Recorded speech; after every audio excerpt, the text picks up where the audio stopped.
Unity is strength.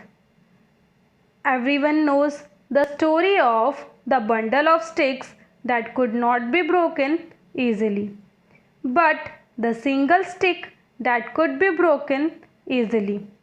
That is what is meant by unity is strength. Five fingers make a hand.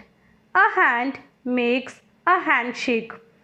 A handshake extends warmth and friendship and reaches out to the world.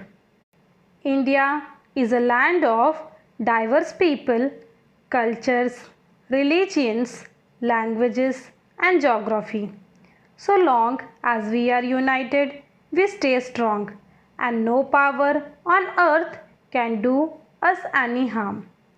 The moment we show signs of division, we will be vulnerable and enemies will try to take advantage of the situation.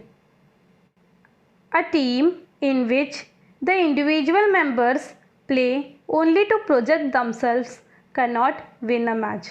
Only when each players play for the good of the team can the team win.